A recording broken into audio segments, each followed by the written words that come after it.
Bonjour à tous et bienvenue sur la chaîne Chronicles. Dans la vidéo précédente, j'ai fait une rapide introduction sur les critères qui permettent de jauger la qualité d'une carte à Horror Arkham et donc d'apprendre à faire les meilleurs choix de construction de deck. Dans la suite logique, nous allons aujourd'hui discuter d'un deck. Pour cette vidéo, j'ai choisi de partir directement à l'extrême. Je vous présente donc un deck avec lequel j'ai réussi à finir la campagne de la Nuit de la Zélatrice en entier, en expert, en solo et sans traumatisme. Il s'agit d'une liste d'Ashcan Pitt et son fidèle compagnon Duke. Ashcan Pitt a des stats plus faibles que tous les investigateurs, mais il commence directement la partie avec Duke, un soutien qui ne compte pas dans la limite d'un seul soutien en jeu, qui peut lui aussi prendre des dégâts ou faire des tests.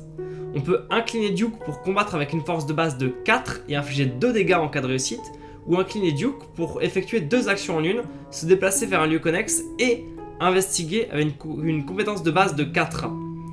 C'est déjà très fort quand on peut réaliser les 2 actions principales du jeu avec de meilleures stats et plus rapidement. Dans un cas on se déplace et on enquête, et dans l'autre on inflige 2 dégâts au lieu d'un. Ashcan Pitt a en plus la capacité une fois par tour de se défausser d'une carte pour redresser un soutien sans même avoir à dépenser d'action.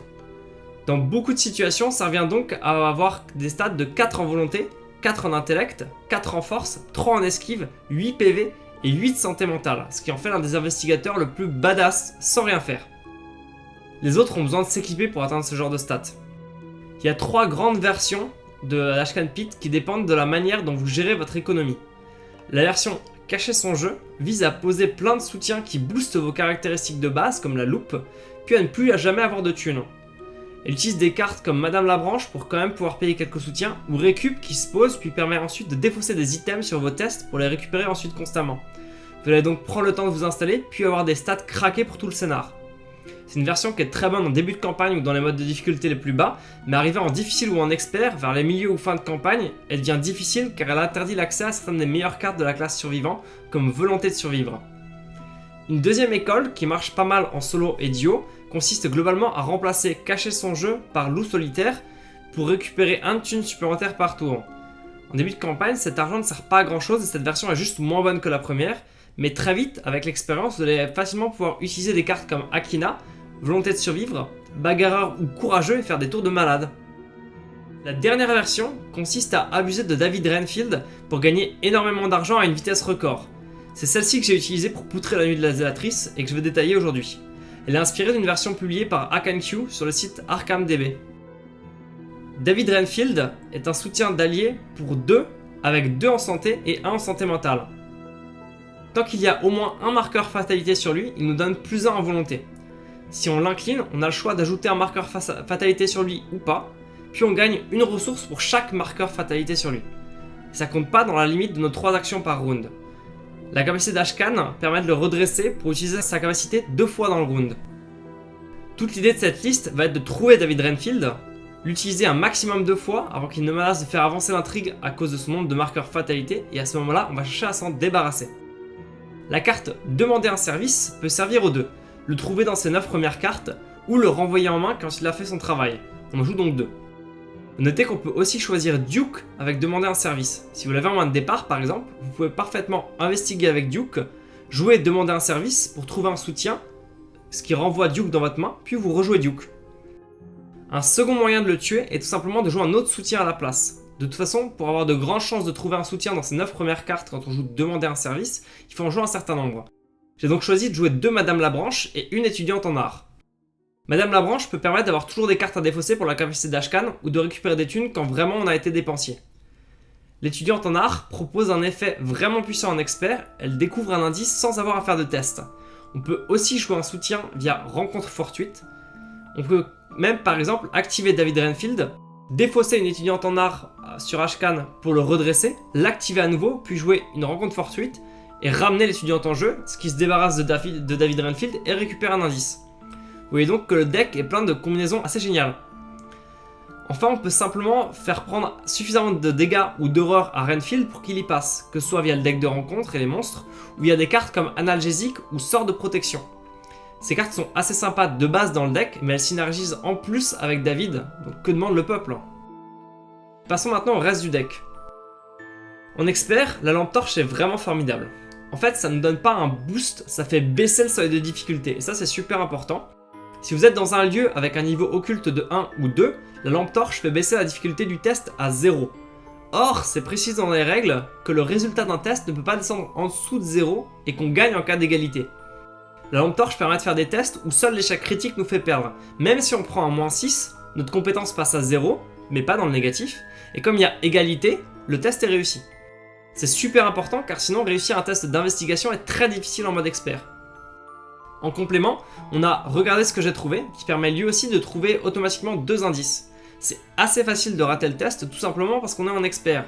Mais si on veut vraiment le gagner pour gagner du temps, le rater pour gagner du temps, on peut investiguer avec Ashcan au lieu de Duke. Donc avec une capacité de 2 au lieu de 4, et comme ça on est sûr de pouvoir utiliser, regarder ce que j'ai trouvé et de passer à la suite. Entre ces deux cartes, les synergies autour de l'étudiante en art et Duke, vous avez vraiment moyen de bien investiguer en solo, où il y a au final assez peu d'indices à trouver. Le deuxième accessoire de main est la batte de baseball. Elle prend 2 mains, mais malheureusement aucune des autres armes en survivant ou neutre ne sont réellement adaptées au deck. Pour les petites bestioles, on a Duke, mais contre les boss, c'est très important de pouvoir frapper 3 fois par tour. D'où la batte, qui sert plutôt pour les gros combats. En début de scénario, on va privilégier la lampe torche. Patte de lapin et chanceux sont des classiques du survivant et sont d'autant plus formidables en expert où on est susceptible d'échouer souvent en test. Pour redresser un soutien, il faut se défausser d'une carte, ce qui pourrait rapidement nous amener à 0 carte, d'où Patte de lapin et Madame la branche pour en repiocher. Frapper ou filer est typiquement une carte qui est assez mauvaise en difficulté normale ou quand tout va bien, parce qu'on aura généralement peu subi d'horreur. Mais en expert, c'est susceptible de mal se passer et vous pouvez recevoir beaucoup d'horreur avec le deck de rencontre, sort de protection ou analgésique. Frapper ou filer devient alors facilement un +2, voire un +4 en combat et esquive pour un tour complet. Par exemple, 3 attaques sur un boss. En expert, c'est ce genre de carte qui fait la différence entre la vie et la mort. Dégourdi, ça peut paraître tout naze. Pour que son effet fonctionne, et que ce soit mieux qu'un classique courage inattendu, il faut réussir le test. Or, j'ai pas arrêté de vous répéter qu'en expert, on rate énormément de tests.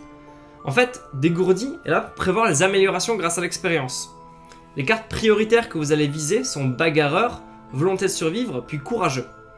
Une fois que vous avez Volonté de survivre, vous pouvez passer tout un tour à ne tirer aucun malus sur vos tests. Réussir automatiquement un test dans lequel vous allez utiliser Dégourdi et récupérer la volonté de survivre pour un second tour sans aucun malus.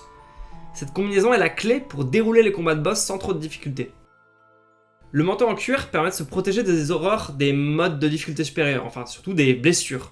Il est gratuit à poser, comme on ne peut utiliser Duke que 2 fois par tour maximum et après ça on tend à manquer de bonnes stats, on a souvent une action en rab pour poser un soutien. Précieux souvenir serait l'idéal, il protège de l'horreur, ce qui est encore meilleur, mais on peut pas le jouer en plus de pattes de lapin. Les chances d'en avoir un en trop seraient trop hautes. Un personnage comme William Yorick préfère la peluche, car il adopte un rôle de tank dans une équipe. En solo, en expert et avec Ashcan Pit, je préfère la patte de lapin. De toute façon, on jouera plein de soutien pour prendre de l'horreur à notre place. Les 2 dernières cartes étaient en débat, je suis parti du principe que j'ai plus souvent besoin d'un boost de dégâts, notamment pour les combats de boss, et que piocher une carte ça mange pas de pain. J'ai donc choisi Maîtrise. Mais on aurait parfaitement pu envisager de jouer Assaut désespéré ou Courage inattendu à la place. Cette liste m'a donné de bons résultats en expert, mais vous pouvez la customiser, notamment si vous jouez en difficulté normale. Par exemple, des cartes comme Patte de lapin, Étudiante en art, Lampe torche ou Frapper ou filer sont moins indispensables avec une difficulté plus basse. Je suis aussi en débat sur le fait de remplacer Madame la branche par Peter Sylvester pour assurer de meilleures stats et mieux résister à l'horreur. Le souci c'est qu'il coûte plus cher et qu'il est plutôt fait pour rester sur la table, pas rentrer et partir tout le temps. En tout cas, le deck est vraiment unique, blindé de synergie et super marrant à jouer, et je vous le conseille vivement. Si vous avez des questions ou commentaires, n'hésitez pas à les partager. J'espère que la vidéo vous a plu, et je vous dis maintenant à plus et bon jeu!